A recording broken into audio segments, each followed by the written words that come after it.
Alright, here's part 2. Enough of you asked about me doing more of these videos, so here's part 2, thinking that you'll at least want to go this far. Okay, first of all, I need to apologize about what happened in part 1. I divided 102 incorrectly, and I got some crazy answer here, and I didn't get 51. So the answer to number 4 is actually supposed to be 51. Let me skip ahead to where I was. Alright, we haven't gotten this far yet. I believe this is number 19. Sorry, let me close this. This is kind of hard. Alright, find the measure of one interior angle of a stop sign. We can assume this is a regular octagon, even though this one doesn't really look like it. Oh, because it says right there. I think the easier way to do this is, let's think about the exterior angles. As most people, when they see these problems, they go, oh yeah, what do the angles of an octagon add up to? You know, what are the sum of all these interior angles? Because that's what we're trying to find. And the sum of all of them, yeah, you can find it. It's that n minus 2 times 180 business. I have to find all of that. That's the sum of all the angles in an octagon. If I use n as 8 and divide by 8, and I'd find one measure. But I tell you what, this is a lot easier. If I consider one exterior angle at every corner, basically, if I had one of these at every corner, they'd all be the same, of course, because this is a regular octagon.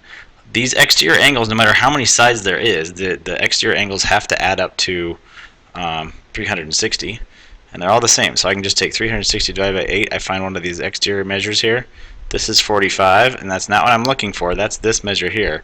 I'm trying to find, I'm going through all the colors, trying to find this one on the inside, which is just supplementary to that 45. So on the outside of the octagon, I just found out that that's a 45. The question is, what is it over here? That's not bad. That's exactly 135. Okay? Which is the same thing I would have got by this great big huge long nasty error-laden, possibly pitfall equation. Okay. The problem with number 20, I'm finding people, they're looking at this angle, and they're looking at this angle down here, and going, oh yeah, those are equal. Excuse me, they're not equal. These aren't corresponding or AIA or anything. 4x plus 40 is AIA with this one, or you could say the x squared is kind of vertical with this one over here, so we have SSI here. So the bottom line is that these angles are supplementary. X squared plus 4x plus 40 is 180. To solve that, you have to make a 0 on one side, make all the stuff equal 0, because then when I factor it, I'll know what the answers are. So I'm subtracting 140 on, subtracting 180 on both sides. Excuse me. Whoa, that's a 0. Then that factors. Let me redo that. That factors nicely, because I need factors of negative 140 that have a sum of 4. Well, really easy numbers that go into 140 are 10 and 14, and that works. So I use a positive 14 and negative 10. So the solutions to this are positive 10 and negative 14 to make those factors be 0. If I look at what makes sense in here, well, either one of them works as x squared, but the negative 14 doesn't make any sense in there. So I don't care about this answer. The only answer that works for this is 10. Geometrically. Alright, section B. Circle the letter of the answer. Okay, this is a multiple choice. I'm given that A is congruent to B. Yes, there's a bunch of these on the test. What else do I need to know to get these triangles congruent by any means possible? Well, I know this is true already by vertical. I don't need to be given this. So I've got two angles already. So the kind of stuff I'm going to be looking for over here is some kind of side. Remember, because all those triangle congruence postulates and theorems have to have some kind of side. 3 angles ain't enough. Oh, by the way, before I even start over here, I also know this. I know the third angle is congruent. So I really already have angle, angle, angle. But really, who cares? That's not one. I need some kind of side somewhere. So I'm guessing it's not C or D. Let's look at A or B. A is about AC being congruent to BD. That's great. It would give me 2 angles and a side. Really 3 angles and a side, so I got it a couple different ways. So that's a candidate. B, A is about A, B, and C, D, the full lengths. Well, that's not really a length of a triangle all by itself. I don't know if E is a midpoint, so all I can go on is A. Alright, number 2. Measures of the angles in a triangle are blah blah blah blah. The figures of what kind of triangle? Well, these are 3 angles of a triangle. 3 angles of a triangle have to add up to 180. Let me do the algebra quickly while I'm paused. Okay, so algebraically I found out that 13 equals x. You can check me there. But that doesn't really answer the question, does it? That just tells me what x is. Well, then I can put in x into these 3 angles, and I can find the 3 measures of the angles. For the 3, I don't have room up there. If I put in 13 for x, this is 39 plus 6, so one of the angles is 45. The 5x minus 20, that's 65 minus 20. Guess what? That's 45. So the last one better be 90. I could check that. 13 times 7 is 91 minus 90. So these are the three angles of the triangle. What kind of triangle has a 45, 45, and 90? Well, it's a right triangle, so there we go. And it's isosceles because it's got two of the same angles also. So it's a right isosceles. Find the number of degrees in this angle. Well, this is an equilateral triangle, so that's 60. This is a square, this whole thing. So this whole thing is 90. That leaves 30 on this side. See that 30? Down here at this corner, I have a right angle, but I also have this diagonal of a square. A diagonal of a square is a diagonal of a rhombus, so it cuts this in half. Oh, can I mark that like that? Would that make sense? So I know these are both 45. So in the little triangle here that involves x, I have a 30 and a 45. And to make 180 in that triangle, I have to figure out what x is to make 180, and it's one of these. It's like 75, so it's like 105. Yeah. Given one is congruent to 2, so I'm not even going to think about this. I'm going to go, okay, corresponding angles, boom, done. What additional information is needed to show that this is a parallelogram? Well, it's got those congruent already. It'd be nice to know if AF is congruent to BE, then I would have that one theorem that says that, or I think it's 5-5. Or I could have AF parallel to FE, then I'd have the definition. All right, so let's look over here. Oh, look at that. AF parallel to BE, not helpful because I already knew that. With, corresponding.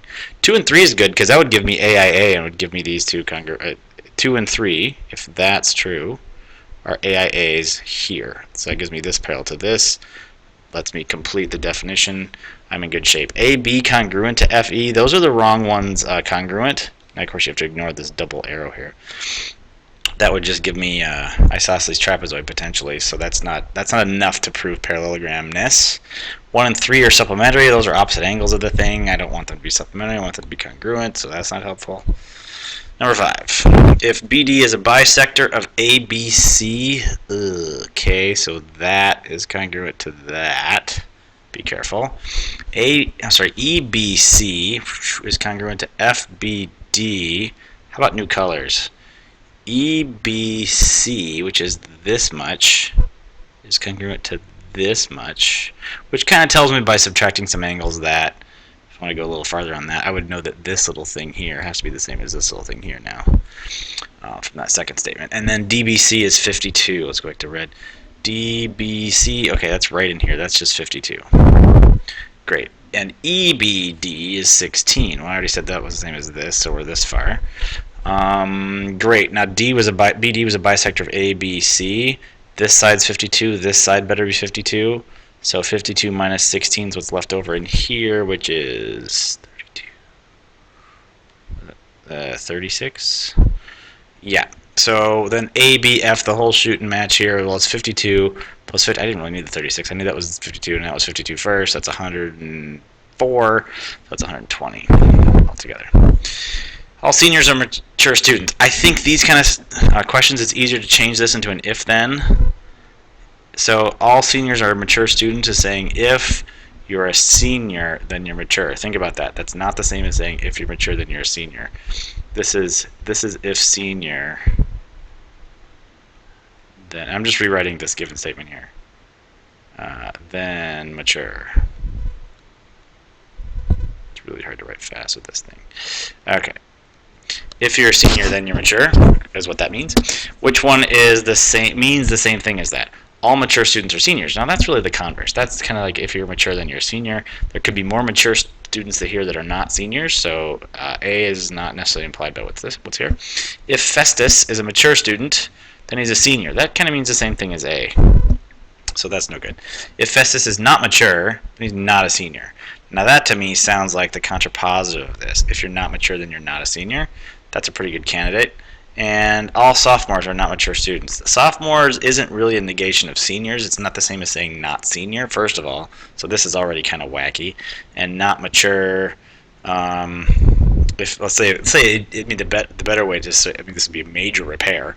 But if you're going to say all non-seniors are not mature, that's also not true, because we could have some people who are mature that are not seniors. You could kind of draw a picture of this. I don't know if this is helpful or not, but by saying all seniors are mature, we could draw a Venn diagram for this.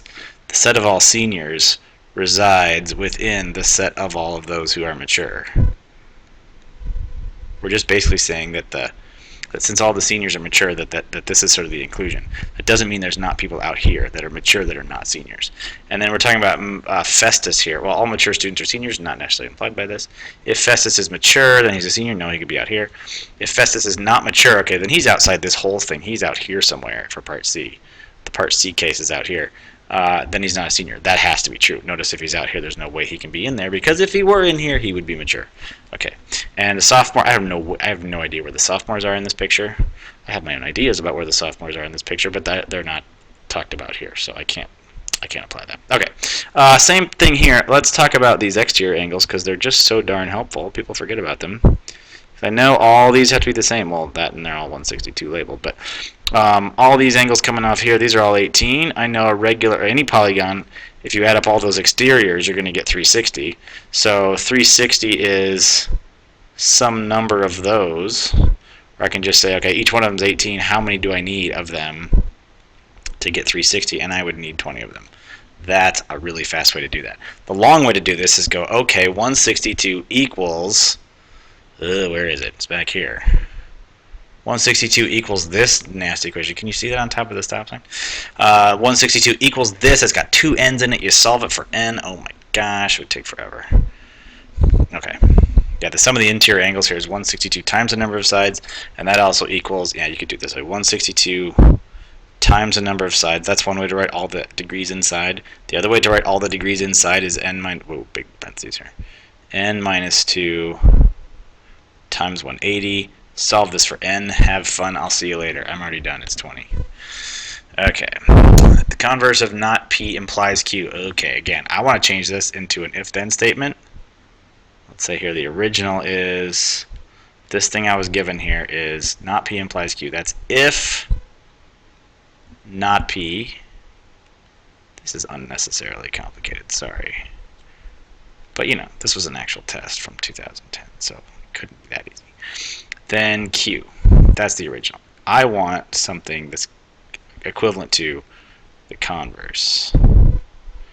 The converse then of this, what I'm looking for in my answers here, is going to be the backwards version of this. If Q, then not P. So I want to find one of these is equivalent to if Q, then not P. This is my target for these. If P, then not Q, not the same. If not Q, then P, not the same. If not Q, then not P, not the same. Guess what? I hope it's D. Now this comma being in the middle here is kind of, I don't know, kind of a wrench in the gears. But the if is next to the Q, just like it was over here.